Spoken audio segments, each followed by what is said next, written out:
18대 대선이 마지막 레이스를 달리고 있습니다. 투표일까지 이제 딱 사흘 남았습니다.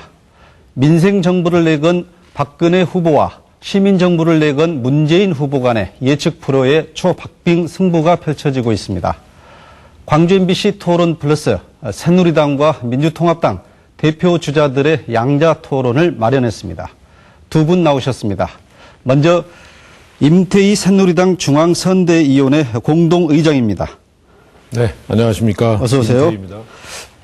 다음 박영선 민주통합당 중앙선대위원회 공동선대본부장입니다. 네, 반갑습니다. 박영선입니다. 안녕하십니까. 오늘 토론은 대선을 사흘 앞두고 펼쳐지는 만큼 시간과 기회를 균등하게 드리겠습니다. 발언을 하실 때 잘 생각하셔서 해주시기 바랍니다. 그럼 먼저 오늘 두 분께서 두 후보를 대신해서 먼저 인사를 좀 해주실까요? 우리 임태희 의장님부터 해주시죠. 네, 주민 여러분 안녕하십니까. 저는 그 박근혜 후보를 대신해서 오늘 여러분들을 찾아뵈었습니다. 우리 박 후보도 얘기했듯이 저희 새누리당과 우리 후보는 이 호남 지역에 대해서 많은 정치적인 빚을 지고 있다고 생각하고 있습니다. 그 빚을 정말 갚으려고 이렇게 노력을 하고 있습니다. 여러분들께서 아마 아직은 부족하다고 느끼실지 모르겠습니다. 오늘 이 토론 프로를 보시면서 아 이런 생각을 하고 있구나 하고 좀 여러분들께서 공감해 주셨으면 좋겠습니다. 여러분 한번 좀 여러분께서 경청해 주셨으면 고맙겠습니다. 감사합니다. 네, 박영선 본부장님. 네. 존경하는 광주 시민 그리고 전남 도민 여러분 안녕히 주무셨습니까? 문재인 후보를 대신해서 인사드리는 박영선입니다. 지난 5년간 살기 힘드시지 않으셨는지요? 저도 힘들었습니다. 저는 특히 이 검찰 때문에 참 힘들었습니다. 12월 19일 이번 선거는 지난 5년간의 이명박근혜 정권의 실정을 심판하는 선거입니다. 12월 19일 선거는 민주주의의 심장이라고 할 수 있는 광주 정신을 다시 되살릴 수 있느냐를 결정짓는 매우 중요한 선거라고 생각합니다. 새 정치의 시작은 바로 정권 교체입니다. 12월 19일 날 기호 2번 문재인 후보 꼭 지지해 주시기를 간절하게 부탁드립니다. 감사합니다. 네, 13일부터 여론조사 공표가 금지됐죠. 이제 사흘 투표 남겨두고 있는데요. 먼저 민주당에 묻겠습니다. 지금 현재 사흘 앞두고 네. 이기고 있습니까? 지고 있습니까? 네, 그 골든 클로스라고 하죠. 이렇게 상승 추세가 이미 이제 그 다른 후보를 앞지르는 그 현상이 한 2, 3일 전부터 나타났습니다. 그래서 민주당이 굉장히 12월 19일을 기대를 하고 있는데요. 이번 그 선거의 가장 큰 특징은 문재인 후보가 따박따박 5%에서부터 50%에 육박하기까지 거의 10배 정도 지속적으로 여론의 상승세를 이어왔다는 점입니다. 그만큼 국민들이 그 문재인 후보에 대해서 신중하게 생각을 해서 지금 그 지지의 마음을 아주 단단하게 보여주시고 있다고 생각이 됩니다. 그래서 12월 19일 날 반드시 승리할 것이라고 생각하고요. 특히 이 광주와 호남 지방의 투표율과 지지율이 그 승리를 결정짓는 가장 중요한 요소라고 그렇게 보고 있습니다. 예. 이제 민주당에서는 추격을 해서 이제 앞서기 시작이다 이렇게 이야기를 하셨는데요. 새누리당 입장은 어떻습니까? 예, 저희 당은 이렇게 여론조사에 대한 어떤 그 우위나 뭐 이런 거에 대해서 일희일비하지 말자 하는 방침을 처음부터 가지고 있었습니다. 예, 그리고 어떤 토론회에서 후보도 국민 면접이다 하고 했듯이 정말 국민이 이건 최종적으로 결정해 주시는 것이다 하고 국민만 바라보고 그동안에 이제 행보를 가져왔죠. 그러니까 특히 지금 국민 여러분들께서 가장 힘들어 하시는 먹고 사는 문제, 민생 문제, 그리고 선거 때문에 여러분들 잘 아시다시피 왜 그렇게 편이 갈립니까? 아주 그 갈등이 심해지죠. 그래서 정말 우리는 국민들을 하나로 모아서 100% 대한민국을 만들어 나가겠다. 통합. 그리고 최근에 일이 있었습니다만은 역시 우리는 아직까지도 이제 남북 관계가 대단히 중요합니다. 튼튼한 안보 속에서 경제도 해야 되고 또 남북관계도 발전시켜 나가야 되죠. 그래서 그런 과제들에 대해서 그동안 착실하게 준비한 사항을 국민 여러분들께 정말 진솔하게 설명드리고 정성스럽게 지금 지지를 호소하고 있기 때문에 저는 국민 여러분께서 받아주시리라고 생각하고 있습니다. 두 분 말씀 들어보니까 결국은 승리한다. 네, 이번 선거가 쉽지 않은 선거인 것은 분명합니다. 예. 그리고 뭐 새누리당에서도 어떻게 생각하시는지는 모르겠습니다만은 민주당에서는 30만 표에서 50만 표 차이로 아주 박빙의 그런 어떤 승리가 예상된다 이렇게 보고 있기 때문에 꼭 투표해 주십사 하고 예. 이렇게 부탁을 드립니다. 예, 네. 투표해달라는 것은 뭐 새누리당도 같은 입장인 걸로 예, 그렇게 생각을 합니다.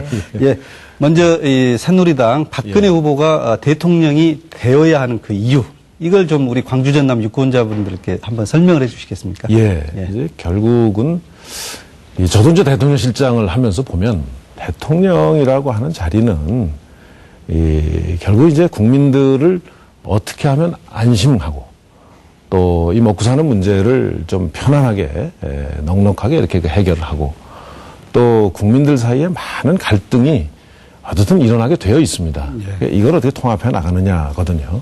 그래서 우리 이제 박근혜 후보께서는 가장 중요하게 생각하는 것을 이제 민생. 그래서 그동안에 뭐 많은 여러 가지 정치적인 공세가 있습니다만은 그냥 그런 거에 아랑곳하지 않고 자신이 준비한 정책을 하나하나 발표하면서 그런 거에 대해서 국민들께 이제 호소하고 있지 않습니까?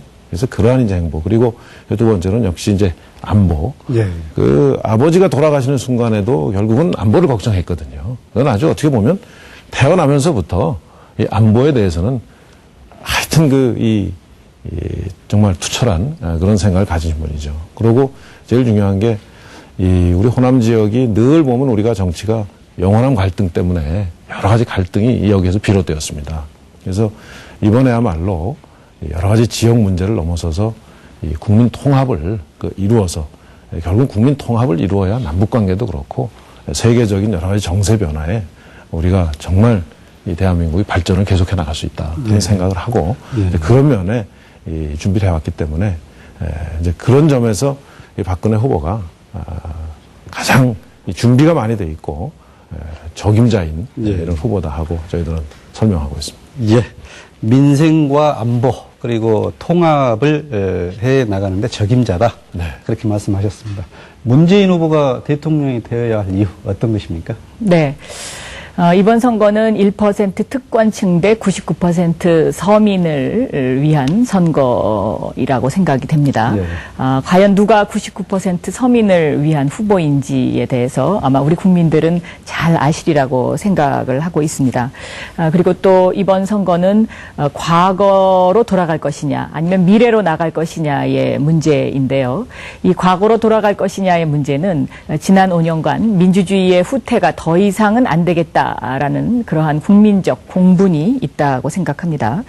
그리고 이 경제민주화로 대표되는 골목 상권을 위한 경제냐 아니면 재벌의 특권층을 위한 경제냐의 문제에 있어서도 이 경제민주화는 이미 그 박근혜 후보가 가짜 경제민주화를 하고 있다는 것이 지난번 2차 토론에서 너무나 명명백백하게 밝혀졌다고 생각합니다.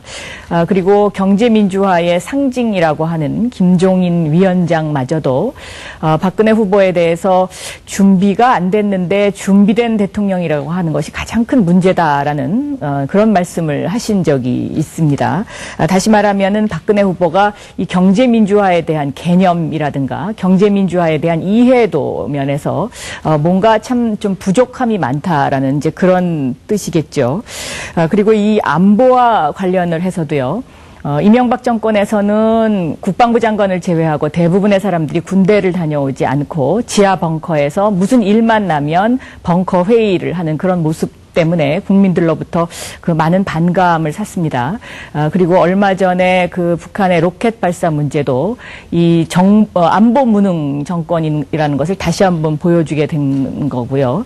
이 안보 문제와 관련해서는 저도 여성이긴 합니다만은 제가 군대를 다녀오지 않았기 때문에 이 군대 용어에 첫째 익숙하지 않고 또 이 군사와 관련된 여러 가지에 접하게 되면 여러 가지로 그 군대를 갔다 오지 않은 사람으로 인한 대한 그런 여러 가지 그 핸디캡을 저 스스로 느끼는 경우도 참 많이 있습니다. 그래서 이런 여러 가지 요소들을 감안할 때 그리고 21세기가 남북 관계를 좀 더 한반도의 평화를 위한 어떤 그 체제 정립에 매우 중요한 시점이라고 생각할 때 문재인 후보가 반드시 당선이 돼야 된다 이렇게 말씀을 드릴 수 있겠습니다. 좀 길게 이야기를 하셨는데 추가로 하시겠습니까? 제가 좀 말씀을 드려야 되겠네요. 예. 네.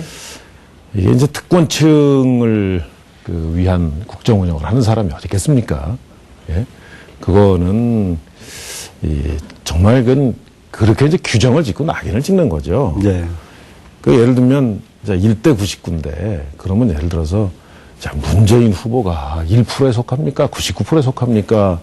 거기에 지지를 선언한 뭐 안철수 후보나 예를 들면 정운찬 전 총리가 99%에 속합니까? 그러니까 우리가 이제 특권층이냐 아니냐 하는 거는 통하지 않습니다. 대한민국에 특권층이 어디 있습니까? 대통령 가족까지 지금 다 사법 처리를 되고 이런 마당에. 그렇지 않습니까? 현직 대통령에. 그래서 이런 좀 편가르기는 이제 좀 우리가 정말 벗어나야 된다 하는 생각을 하고요. 안보 말씀하시는데 제가 보기에는 국민이 하나 되는 것보다도 더 중요한 안보는 없습니다.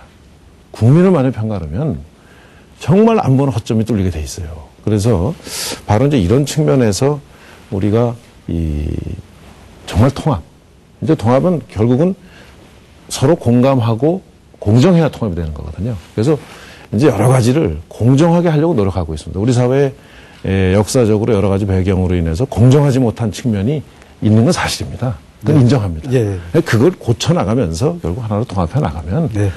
대한민국 국민이 하나로 통합되면 남북관계에서 안보 걱정할 거 없습니다. 네. 분명히 그 말씀드립니다. 제가 조금 반론을 해도 될지요. 출발부터 아주 뜨겁습니다. 간단하게 이야기해 주시죠. 간단하게요. 예. 조금 전에 이제 정운찬 총리 말씀을 하셨는데요. 정운찬 총리께서 이제 문재인 후보 지지를 해주셨습니다. 그런데 그 지지하신 가장 큰 이유가 바로 총리를 해보니까 이 이명박근혜 정권은 재벌 특혜 정책에서 벗어나지 못하더라. 그래서 대한민국의 균형추를 잡아야 되겠다는 그런 아주 강한 생각을 하시게 됐다는 이제 그런 말씀을 하셨다는 것을 꼭 전해드리고 싶고요. 네.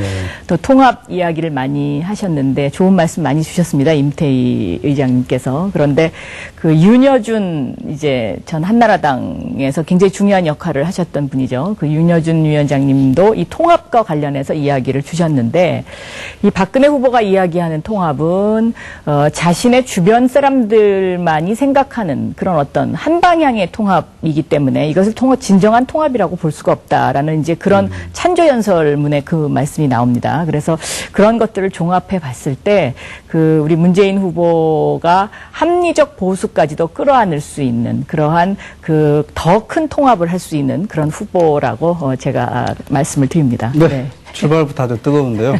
서로 좀 문재인 후보, 박근혜 후보 서로 대통령으로서 더 적합하다, 적임자다 이런 지금 주장이신데요. 문제는 이제 사흘 남았는데 누가 이길 것이냐. 결국 이제 최대의 관심사는 그겁니다. 그래서 우리 후보가 이런 점에서 이길 수밖에 없다. 이런 점을 좀 이제 이야기를 좀 하시면 좋겠습니다. 근데 우리 임태희 의장님께서 이야기를 해주실까요? 이길 수밖에 없는 이유를 좀 쉽게 구체적으로 이야기를 좀 해주시죠. 예. 이제 선거는 기본적으로 아까 제가 말씀드렸듯이 이제 국민들께서 판단하시는데 아마 우리 그동안에 이제 이 국민들께서 후보를 보고 과거와 달리 이렇게 지역적 선택의 그 어떤 분위기는 많이 열버졌다고 좀 생각이 됩니다. 예. 그래서 국민들께서도 이제 보면 되게 누가 준비가 좀 돼 있는가, 준비. 이제 그리고 누구가 과연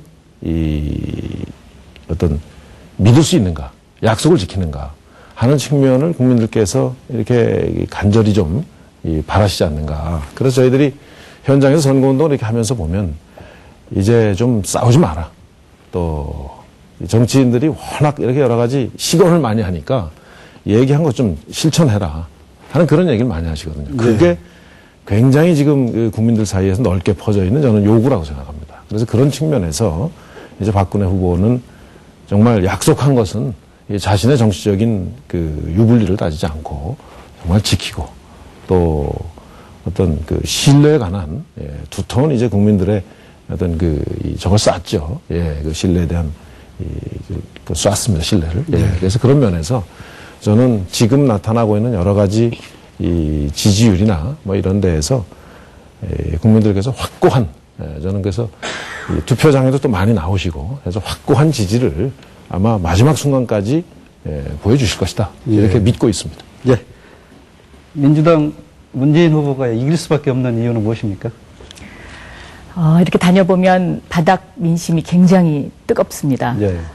텔레비전 뉴스에서 볼 수 없었던, 그리고 또 보수 언론에서 볼 수 없었던 그런 뜨거운 열기를 저희 스스로 굉장히 많이 느낍니다. 그만큼 우리 국민들이 지난 5년간 이 4대강을 비롯한 그 예산 날치기, 이런 어떤 그 서민 경제가 파탄난 것에 대한 그 살기 어려움, 이런 것들을 굉장히 많이 호소를 하고 계시고 있습니다. 따라서 이 뜨거운 바닥 민심이 투표율로 얼만큼 이제 연결될 수 있느냐가 관건인데요. 이미 재외국민 투표에서 71%를 넘어섰기 때문에 투표율이 뜨겁다는 거, 그리고 또 부재자 선거에서도 그 젊은 층들의 그 열기가 대단하지 않았습니까?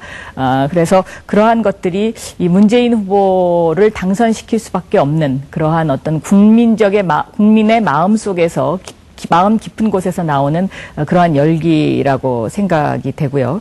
특히 이번 선거는 대한민국의 미래를 위해서, 그리고 내 자식과 내 자손들을 위해서 과연 누가 대한민국의 미래를 열어줄 수 있을 것인가에 대해서 아마 국민들이 확고하게, 그리고 아주 심도 있게 생각을 하셨을 것이라고 저는 그렇게 생각을 합니다. 그리고 또 한 가지는요.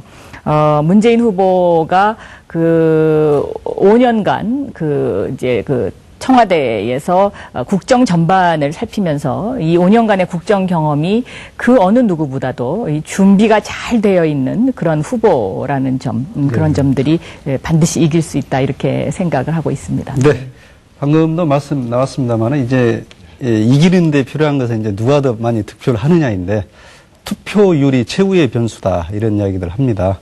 그래서 새누리당에서는 이번 대선의 투표율을 몇 %로 예상을 하시고 또 그 예상치가 새누리당에 어떤 영향을 줄 것이다, 이렇게 분석을 하십니다. 예.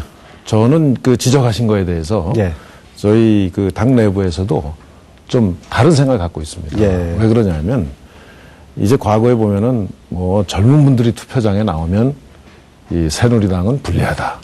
그렇기 때문에 투표율이 낮아야 새누리당이 유리하다 하는 이제 얘기를 거의 공식처럼 이렇게 얘기를 해왔습니다만은, 이번에는 아마 그 현상 또한 달라질 것이다, 이렇게 이제 봅니다. 투표율이 높고 낮은 거에 대해서 그렇게 크게 신경 쓰지 않는다 하는 거로 좀 말씀드리고, 그리고 결국은 대통령을 뽑는 선거는 투표율이 높으면 높을수록 좋습니다.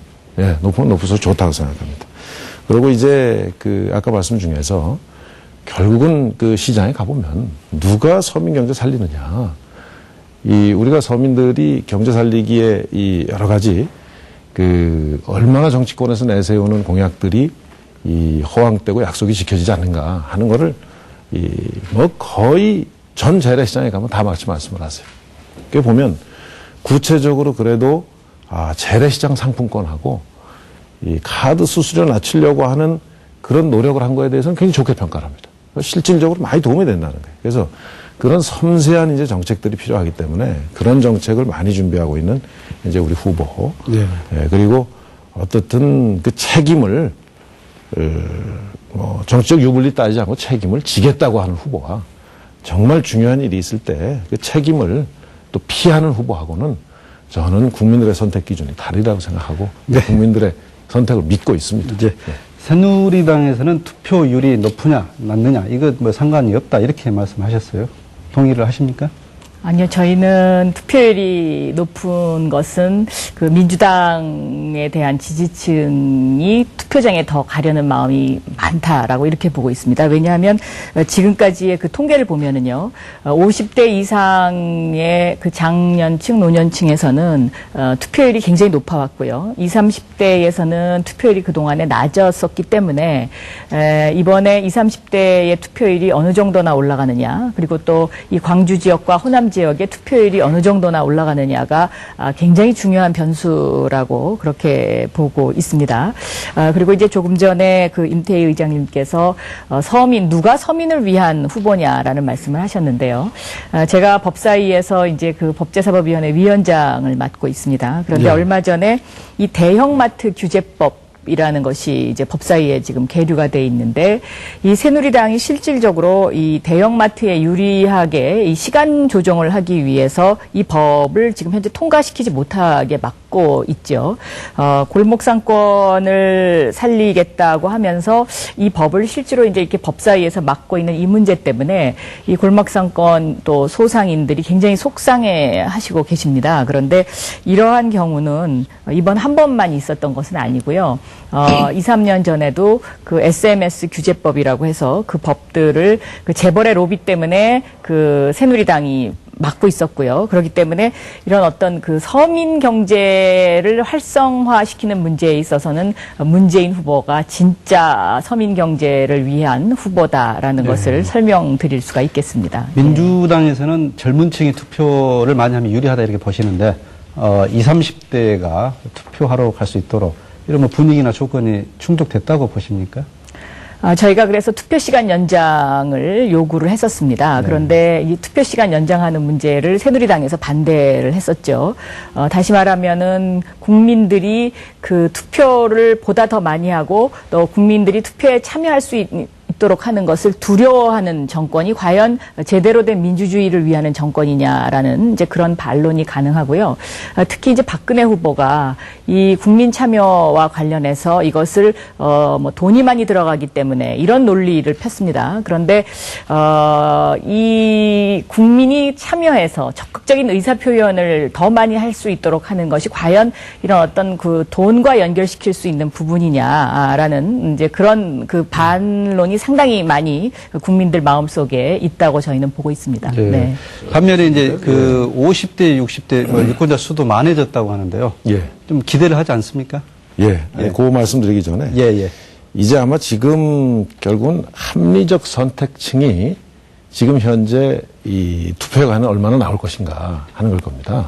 예. 그리고 지금 이제 여러 가지 여론조사에 나타나는 걸 보면은 대개 이제 마음을 거의 뭐 굳힌 상태고 이제 부동층이 좀 있지 않습니까? 그러면 결국은 투표를 이제 하러 나오는 층이 합리적 선택을 하는 층이라면 저는 그동안에 이 후보들이 그 준비하고 발표한 여러 가지 정책들에 대해서 저는 아마 꼼꼼히 비교하고 또 이 나름대로의 판단을 가지고 나오는 이런 그 투표층이 많으리라고 생각합니다.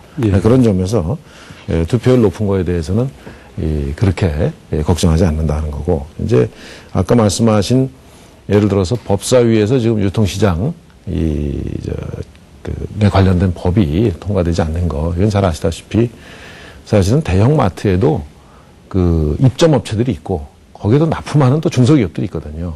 이제 이 사람들하고의 뭔가 좀 조정할 문제가 조금 남았다는 겁니다. 그래서 이제 그런 문제들에 대해서 이제 여야가 좀 토의를 해서 완벽하게 대안을 만들어서 이제 통과시키자 하는 이제 그런 의견을 우리가 냈기 때문에 그게 좀 통과가 안 되고 있는 거고. 예.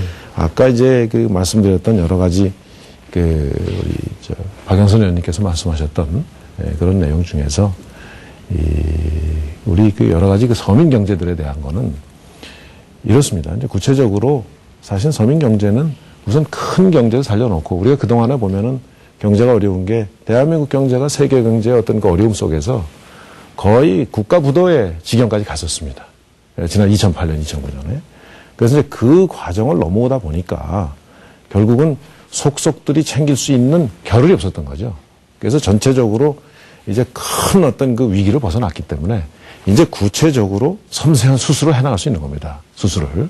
그러니까 병원에서 전체적으로 체질이 허약해진 데다가 그냥 이 과감한 수술을 할 수 없듯이 이제 그런 지금 상태에 있다고 보시면 됩니다. 그래서 아마 이 큰 위기에서 벗어난 이 경제에서 서민 경제에 대한 섬세한 그런 정책들을 준비하고 이제 국민들께서 이제 그런 내용들을 아마 보시게 될 겁니다. 제가 이 얘기는 조금 반론을 해야 돼요. 짧게 해주십시오. 네. 이제 국가부도 얘기를 하셨는데요. 국가가 정말 부도가 났을 때가 바로 IMF 때입니다. 그때가 1997년, 98년이죠. 김대중 대통령이 들어오셔서 그 국가 부도 상태에 있었던 나라를 바로 세우셨습니다. 그리고 그 후로 민주정부 10년이 있었고요. 아까 말씀하신 2007년, 2008년도의 그 위기는 세계 경제 위기 속에서 이제 저희도 함께 힘들어졌던 것인데요.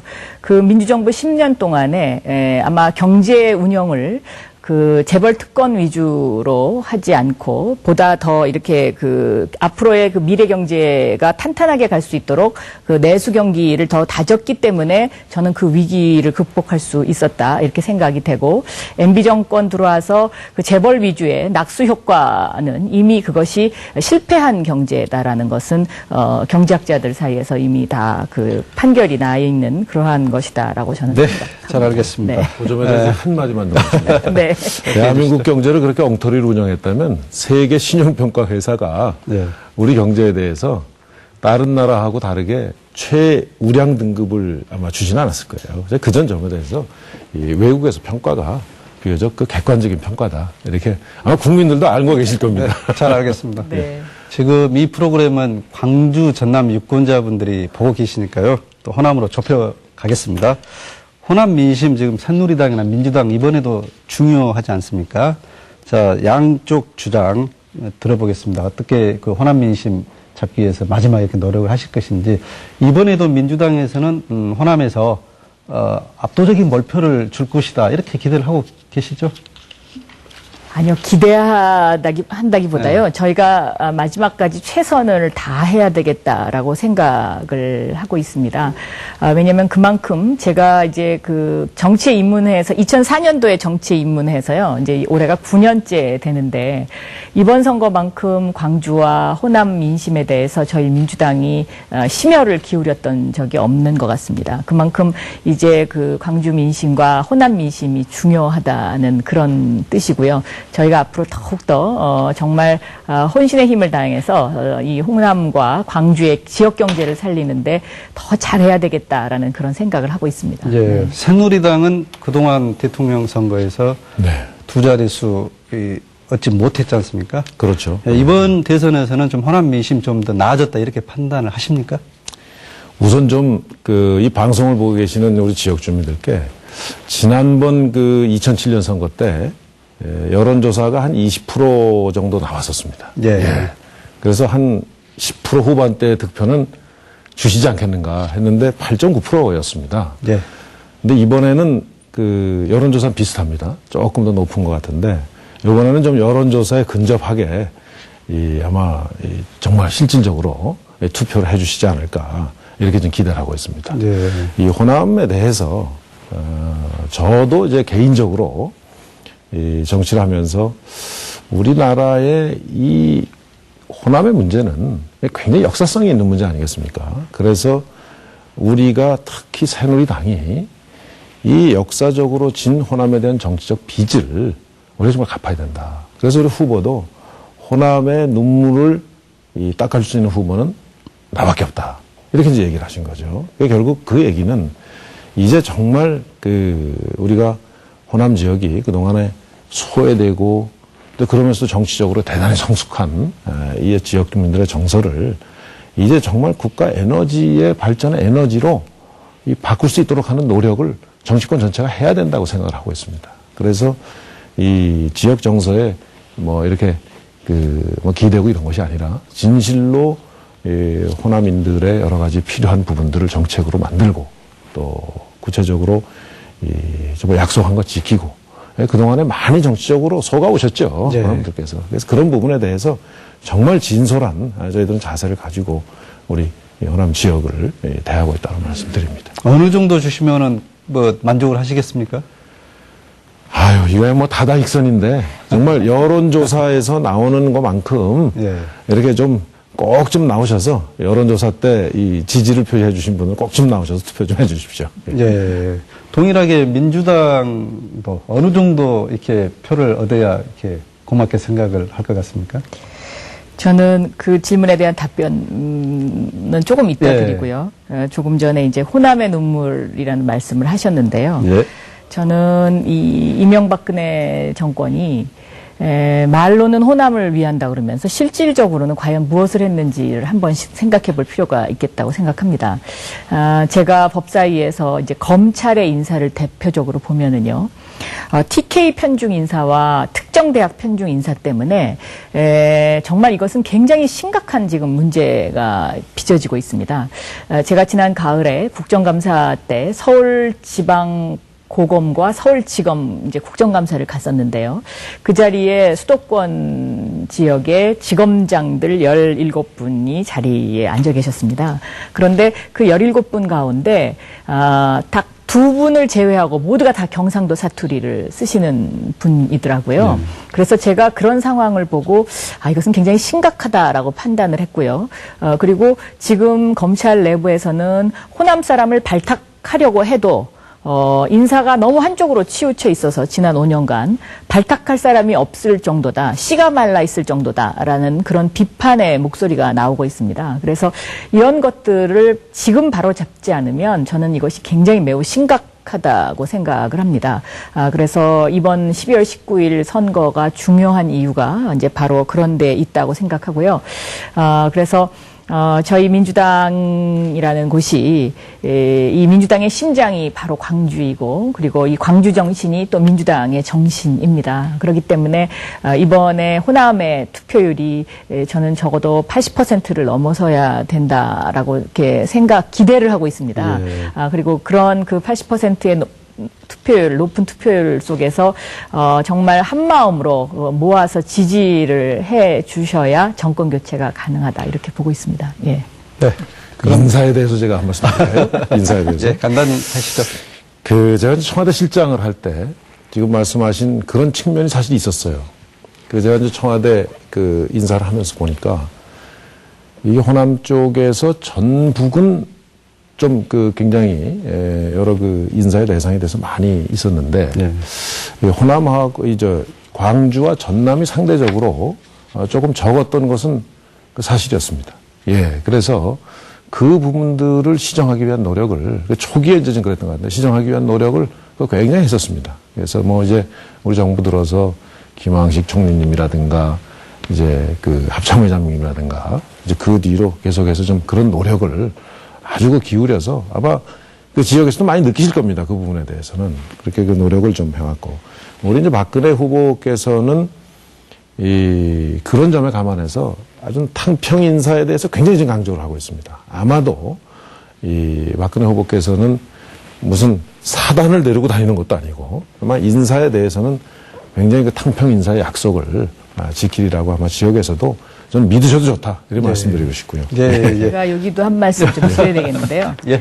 그 말씀으로는 탕평 인사를 하시겠다고 합니다. 그런데 최근에 이제 그 검찰 인사를 보면은요, 검찰에서 검찰총장과 중수부장이 서로 싸워가지고 검찰총장이 그만뒀습니다. 그런데 그 대행을 해야 되는 사람이 바로 호남 사람이었습니다. 네. 그랬더니 바로 인사를 해버리더라고요. 그래갖고 지금 검찰총장 대행이 진주분이신데요.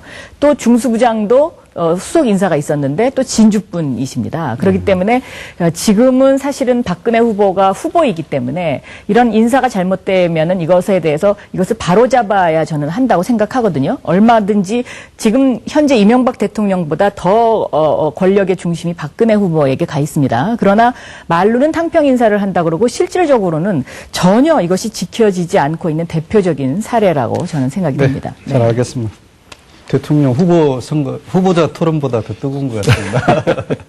예, 저희가 민심의 그 단면을 엿볼 수 있는 그 인터뷰를 한번 담아봤습니다. 함께 보신 다음에 또 토론을 하겠습니다. 함께 보시죠. 호남에 와서 내가 눈물 닦겠습니다. 아버지를 했었던 피해자가 있다면 제가 치유하겠습니다. 그런다면 이 큰 틀로 호남 사람들이 이제 이번에는 표도 많이 줘서 그분에게 힘을 실어주고 당신 정말 호남을 위해서 정말 화합을 이뤄주십시오. 정말 우리 정치사에서 우리 대한민국 조그마한 나라에서 영원함이 없는 그런 대통령을 직무를 할 수 있도록 우리 호남 이번에 힘을 실어야도. 민주당을 이끌어왔던 책임 있는 사람들이 정권 교체를 위해서 나는 정계 은퇴도 선언할 수 있다. 그런 모습을 보여주고 또 정권 교체가 돼서 전에 참여정부에 참여했던 주요한 인사나 핵심적인 인사들은 정부의 임명직에 참여하지 않겠다는 그런 기득권 내려놓기. 또한 문재인 후보가 지금 국회의원직을 보유하면서 지금 출마를 하고 계시는데 그런 걸 내려놓는 모습, 이런 것들이 현실적으로 신뢰를 얻는 기득권을 내려놓아야 된다고 보는데 여기에 대해서 어떻게 생각하시는지 한 말씀 주셨으면 좋겠습니다. 특정 세력에 기반해서 특정 지역의 인사들로만 이 정부를 운영을 한다면 그거야말로 호남이 가장 아파하고 호남이 느낄 수 있는 가장 큰 절망감이라고 생각합니다. 이러한 호남의 이 민심에 대해서 정권이 바뀐다면 어떻게 반영을 하실 것인지 명확히 답을 내놓으셨으면 좋겠습니다. 네. 지역 기초의원이 그 고민 끝에 새누리당 지지를 선언했다 이야기 나왔습니다. 그리고 또 각 후보가 이 새정치와 혁신을 말하지만은 그 실천 의지는 없는 것 같다 그런 지적이 있었고요. 또 국가 전체 차원에서 지역에 대한 그 자원 배분의 기준이 궁금하다 이런 이야기가 있었습니다. 박영선 본부장님, 그 민주당으로서는 그 호남에서 새누리당으로 이탈한 부분 방금 나왔는데 좀 뼈아픈 부분이죠. 특히 또 참여정부의 그 시즌2다. 문재인 후보가 집권을 하면은 이렇게 생각하는 분들 많습니다. 이 부분에 대해서 어떻게 생각을 하십니까? 그런 여론이 좀 강합니다, 이쪽에. 네, 저는 문재인 후보가 대통령이 되는 것은 민주정부 3기라고 그렇게 보고 있습니다. 김대중, 노무현 대통령으로 이어지는 민주정부 이제 3기인데요. 이렇게 그 대한민국의 민주주의, 그리고 다시 말하면은 그 광주에서 만들어주신 광주 정신이 사실 민주정부 10년을 거치면서 이 민주주의가 뿌리 박을 수 있을 것이다 라고 생각을 했는데 지난 5년간을 지켜보신 분들이 민주주의가 대부분 다 후퇴했다고 생각합니다. 저는 이 민주주의의 후퇴는 대한민국이 선진국으로 갈 수 없는 가장 큰 걸림돌이라고 생각이 됩니다. 그래서 반드시 이 문재인 후보의 민주정부 3기를 광주에서 그리고 호남에서 만들어 주실 거라고 생각을 하고 있고요. 아까 이제 그 시민 한 분이 문재인 후보가 왜 국회의원직을 내려놓지 않느냐는 이제 그런 이제 질문을 하셨는데요. 저희들도 후보님께 이 부분을 건의드렸고 또 강하게 말씀을 드렸습니다. 그랬더니 후보님께서 이렇게 답변을 하시더라고요. 부산에 지난 봄에 출마를 하셨을 때 부산 지역구 주민들과 두 가지 약속을 하셨답니다. 하나는 대통령에 출마하기 위해서 경력으로 국회의원을 하는 것이 아니다. 그렇기 때문에 대통령에 당선되기 전에는 절대로 국회의원직을 사퇴하지 않겠다는 것 한 가지 하고요. 또 한 가지는 부산에서 이사가지 않겠다라는 두 가지 약속을 하셨다고 합니다. 그래서 그 약속을 지키기 위해서 지난번 부산에 가셔서 12월 20일 날 국회의원직을 그만두게 해달라고 이렇게 말씀을 하셨습니다. 예. 인터뷰 보셨는데, 네. 실제 투표에서 좀 새누리당으로 유리하게 작용할 것이다 이런 느낌이 좀 드셨나요? 글쎄요. 저는 항상 저도 선거를 치러보면서 느끼는 것은 우리가 흔히 이렇게 이제 전문가나 뭐 이런 어떤 여러한 사람들이 이게 영향 미칠 것이다 하는 것이 실제 국민들의 선택 이 과정에서는 그렇게 순간의 내용이 그 표에 영향을 미치는 거는 그게 극히 드물다. 아주 작다.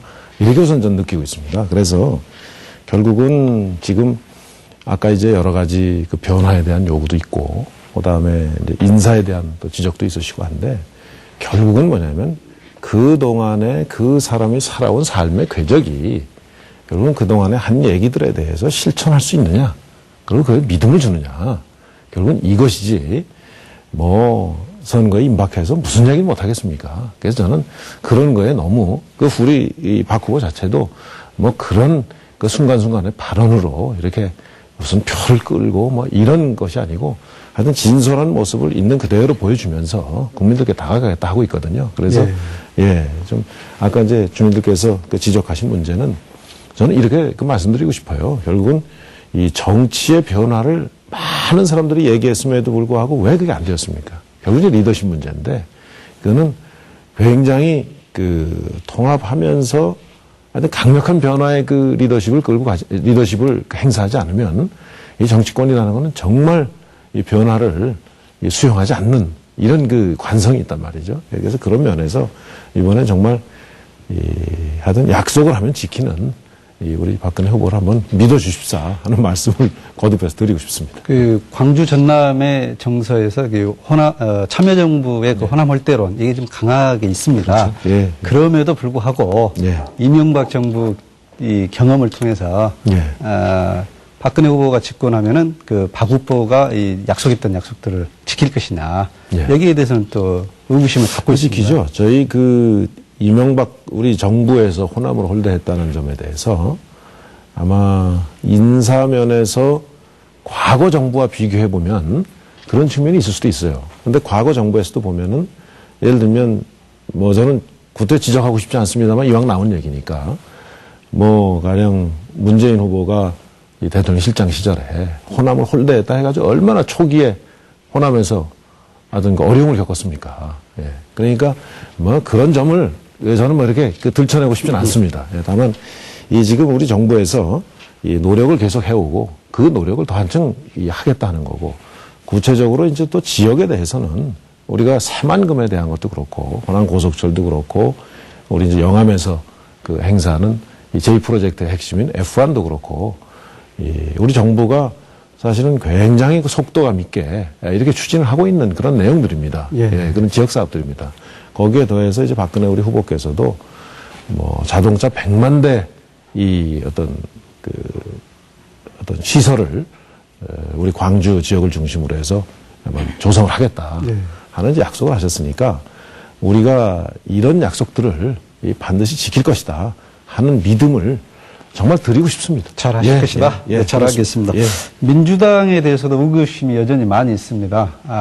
지금 현재 상황에서는 어쩔 수 없이 지지하기는 하지만은 또 안철수 후보를 그렇게 강하게 지지했던 걸 보면은 민주당에 대한 실망이 많이 있다고 볼 수가 있거든요. 네, 호남 분들의 그 새 정치에 대한 열망이라고 저희는 해석을 하고 있습니다. 예. 그래서 이 이제 새 정치를 과연 어떻게 앞으로 잘 할 수 있을 것인가, 이것도 이제 굉장히 중요한 관건이라고 생각이 되는데요.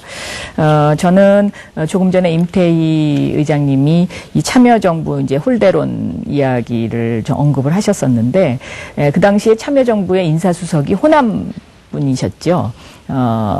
그 정찬영 예. 인사수석 시절에요. 그래서 이제 이 정찬영 인사수석께서 그 이제 뭐 호남 분들을 더 많이 이제 기용하시고 싶으셨던 마음이 많았던 것 같아요. 그런데 그것이 또 때때로 그분 의지대로 안 되는 경우가 많이 있지 않습니까? 그러면은 그것을 아마 이제 문재인 후보 핑계를 많이 대셨던 것 같습니다. 그러면 그냥 우리 문재인 후보는 원래 좀 말이 없으시고요. 또 굉장히 그 본인의 그 발언에 대해서 굉장히 그 무거운 책임감을 느끼시면서 발언을 하시는 분이기 때문에 그런 그 어떤 그 비난 같은 것을 그냥 묵묵히 꾸준히 참고 계셨던 것으로 그렇게 생각이 됩니다. 그래서 저희 당에서도 이제 이러한 그 호남의 정서와 관련된 이야기가 있습니다만은 이 이야기가 나오면 가장 그 강조해서 말씀하시는 분이 이용섭 의장님이십니다. 이용섭 의장님이 참여정부 시절에 장관을 2번이나 하셨는데요.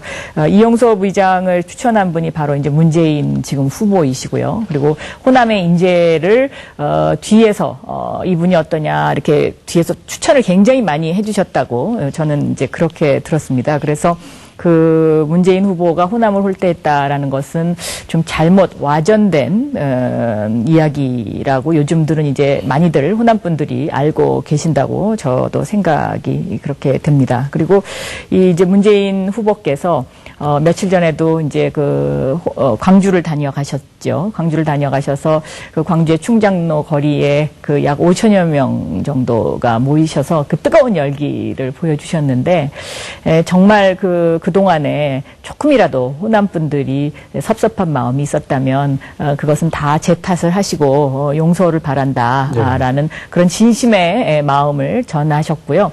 대통령이 돼서 다시 찾아오겠습니다. 그리고 꼭 약속을 지키겠습니다라고 그렇게 말씀을 하셨습니다. 네. 그렇기 때문에 꼭 믿어주시고 그리고 특히 그 문재인 후보의 진심이 저는 이제는 호남 분들께 그리고 광주에 계신 모든 분들께 통하고 있다고 그렇게 생각하고 있습니다. 네. 네. 그 박근혜 후보와 문재인 후보 두 후보가 공통으로 내놓는 그 공약이 있습니다. 대통합하고 인사 대탕평. 예. 대통합부터 한번 살펴보면요.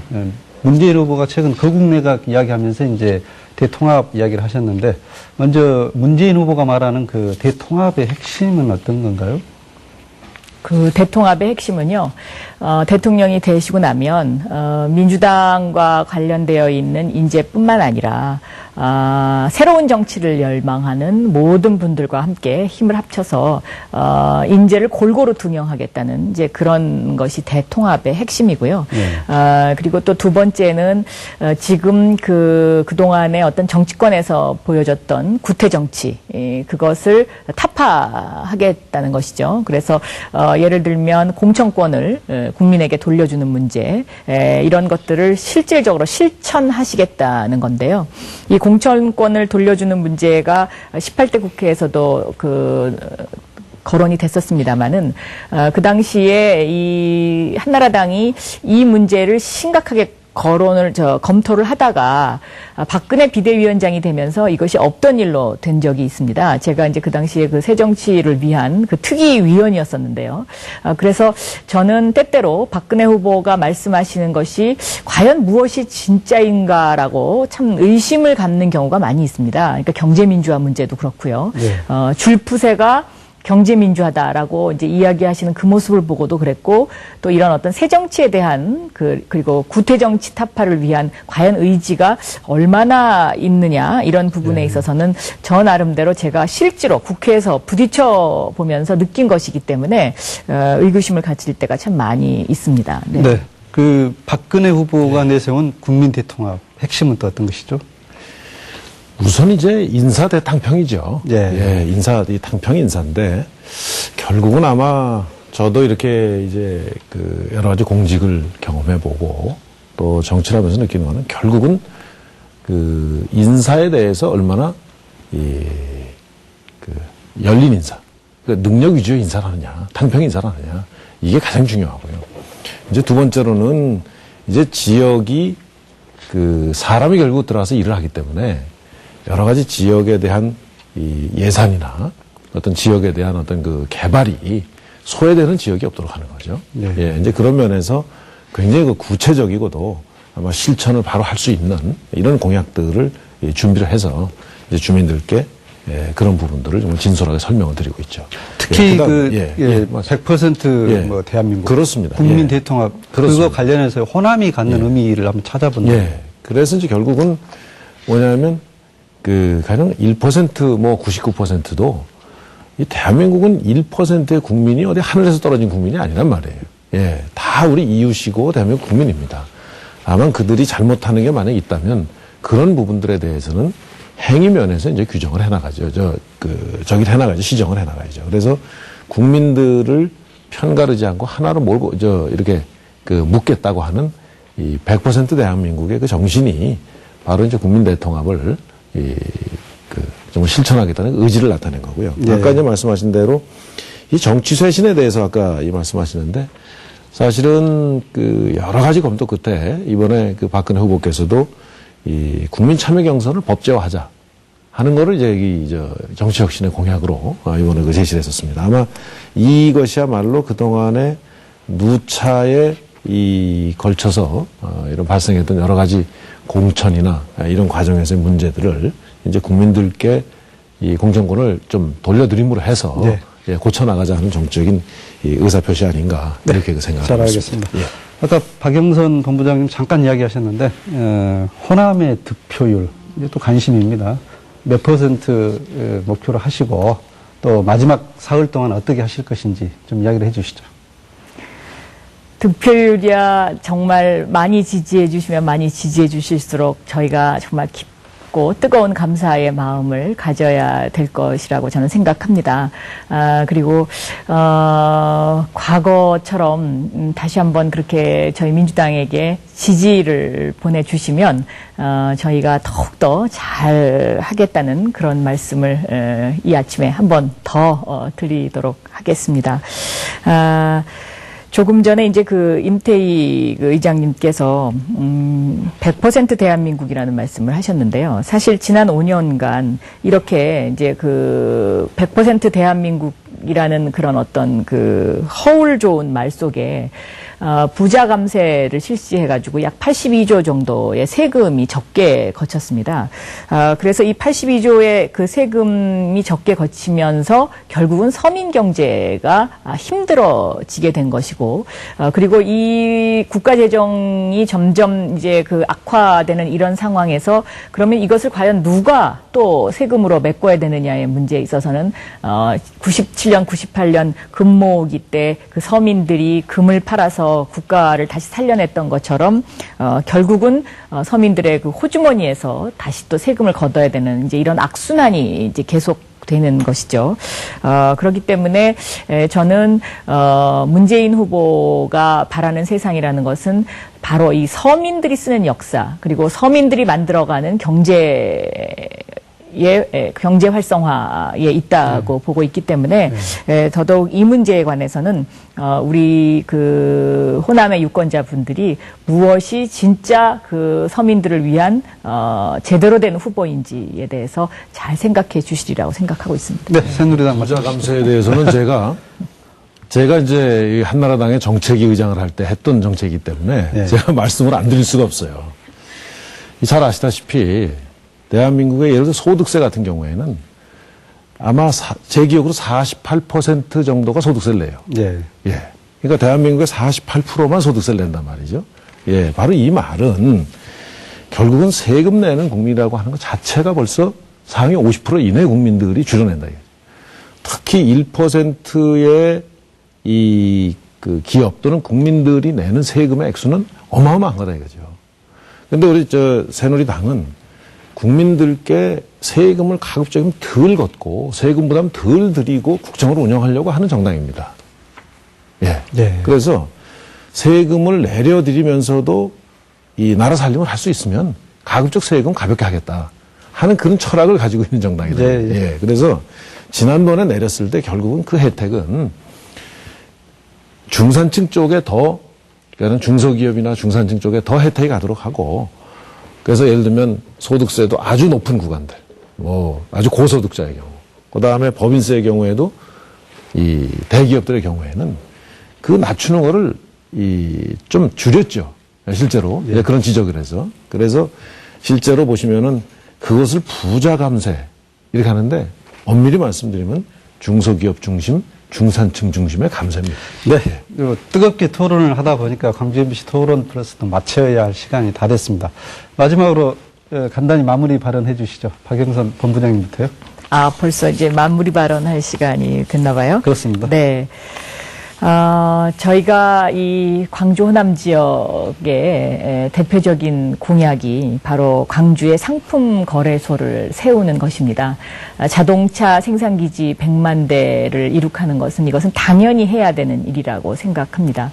이 상품 거래소를 세운다는 의미는 광주도 그리고 호남도 금융 중심의 하나의 도시가 돼야 된다는 그러한 그 원칙에서 그렇습니다. 그렇기 때문에 전주에는 국민연금의 그 운영본부 약 330조 규모의 운영본부를 설치하고, 그리고 광주 지역에는 상품 거래소를 세워서 이 호남 지역이 또 다른 21세기를 향한 새로운 도시로 발전할 수 있도록 그렇게 노력하겠다는 말씀을 다시 한번 드립니다. 영화 26년에는 그 4,122라는 숫자가 나옵니다. 광주 민주화 운동 당시에 사망자와 부상자를 합친 숫자를 의미하죠. 그만큼 80년 광주 시민의 용기와 희생이 대한민국의 민주주의를 만들었고, 대한민국의 민주주의의 뿌리가 아직도 광주에 있음을 다시 한번 확인하는 그런 아침입니다. 12월 19일 날 꼭 투표하셔서 이명박근혜 정권 5년 동안 잃어버린 민주주의를 꼭 되살려 주시고, 그리고 서민과 중산층을 위한, 그리고 경제 민주화를 통한 복지 시대를 열어 주십시오. 우리 아이가 행복한 세상, 그리고 우리 아이들의 미래가 행복한 세상을 호남 주민들께서 꼭 만들어 주시리라고 생각합니다. 특히 이번 선거는 호남의 투표율과 호남의 지지율이 그 승패를 좌우한다고 해도 관건이 아닙니다. 다시 한번 기호 2번 문재인 후보에 대한 지지를 이렇게 간절하게 부탁드립니다. 감사합니다. 네. 예. 저희 박근혜 후보 그리고 저희 새누리당은 1%만 손보면 99%가 잘 살 수 있다 하는 말은 진실이 아니라고 믿고 있습니다. 거짓이라고 믿고 있습니다. 그래서 100% 대한민국이 돼야 된다. 그래야 안보도 경제도 또 이 사회도 안정될 수 있다고 그렇게 믿고 있습니다. 우리 새누리당과 또 박근혜 후보는 말보다는 그 행동을 더 중요하게 생각합니다. 그리고 이벤트보다는 진솔하게 다가가는 것을 더 중요하게 생각하고 있습니다. 그리고 이 자만하지 않고 늘 겸허한 자세로 주민들께 정말 지지를 호소합니다. 호남 지역에 대해서 앞으로 이 세계적인 어떤 그 주변 정세의 변화는 이제 대한민국의 새로운 어떤 성장의 엔진 동력이 결국은 호남 지역을 중심으로 한 서해안에서 찰 수밖에 없다 하는 것은 명약관화한 이것은 대세입니다. 그것을 어떻게 실기하지 않고 제대로 우리가 살리느냐 하는 것이 저희들이 고민하는 사항입니다. 그래서 박근혜 후보도 저희 새누리당도 구체적인 이 전북 지역의 새만금부터 이 식품 클러스터 그리고 이 광주 지역의 100만 대의 자동차 생산 기지 그리고 여러 가지 이 창조 산업의 어떤 이 중심지 그리고 전남 이 지역에는 또 해당 지역의 이 정말 관광 중심으로서 또 이 F1을 중심으로 한 이 J 프로젝트의 어떤 완성을 이렇게 구체적으로 준비하고 있습니다. 이런 계획들을 차질 없이 좀 실천해서 그동안에 저희 새누리당이 호남 지역에 졌던 어떤 정치적인 좀 그 빚을 조금이나마 저희들이 그 갚으면서 함께 우리 이 나라를 위해서 호남이 좀 역할할 수 있도록 그렇게 좀 기회를 주십시오. 여러분 잘 부탁드립니다. 네, 두 분 말씀 감사합니다. 여러분 어떻게 보셨습니까? 이제 선택의 시간은 사흘밖에 남지 않았습니다. 과연 박근혜, 문재인 두 후보 중에서 누가 당선될 것인지 아무도 예측할 수 없는 상황인 것 같습니다. 끝까지 잘 지켜보시고 꼭 투표하시기 바랍니다. 오늘 광진BC 토론 플러스 여기서 모두 마칩니다. 여러분 감사합니다.